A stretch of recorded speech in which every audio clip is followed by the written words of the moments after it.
Avui parlarem de les otitis mitges agudes. Aquestes hem de diferenciar una mica les otitis mitges agudes dels adults que les dels nens. Els adults, quan hi ha una otitis mitja aguda, moltes vegades és perquè tenen un nen a casa que els hi passa més bacteris, més virus, més refredats i predisposa més a aquest tipus de problema.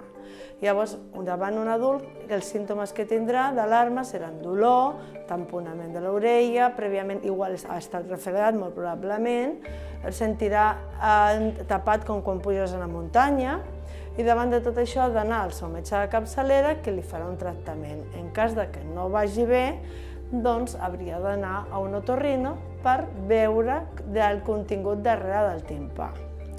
En el cas dels nens és diferent perquè s'estan immunitzant, sobretot quan van a guarderies, van a escoles, i és molt freqüent que tinguin otitis mitges seroses, que només és moc sense infecció darrere del timpà.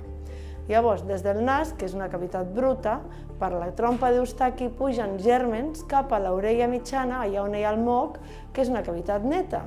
I llavors es contamina i es fa l'otitis mitja aguda, que es caracteritza per un dolor, no dormen bé, es mouen, no mengen, tenen febre i supuració molt sovint.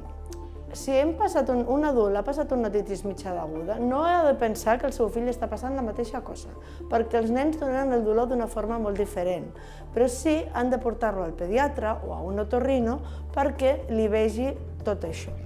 En cas que sigui repetitiu, ha d'anar a un otorrino sí o sí, perquè moltes vegades hi ha una base d'hipertròfia dels adenoides, els que diem carnots, que són grans, i fan que no dreni l'otitis mitja, no dreni el moc, hi hagi una otitis mitja serosa contínua, i després sobreinfeccions bacterianes de repetició, que poden portar a llarg termini a un tipus de problemes definitius, o sigui, irreversibles.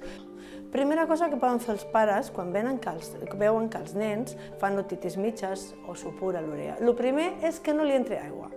L'aigua pot ser que no li faci mal, en segons quins casos, però bé no en fa mai, amb la qual cosa més val que tapin les orelles i que no li entri aigua.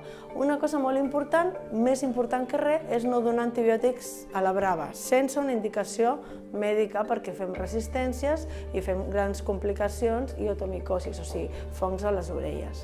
Llavors, no doneu mai un antibiòtic encara que sospiteu que és això la solució. Això s'ha de comprovar i s'ha de donar per un pediatre o per un otorrino. I l'aigua mai. Una altra cosa que es pot fer és posar un antisèptic a l'orella, tipus betadine, això no farà mal. Encara que tingui perforat no passarà res i això pot calmar una mica. Després s'ha de fer tractament del dolor i de la inflamació amb dalsi que tots tenim a casa o a piretal i les dues coses combinades, bàsicament.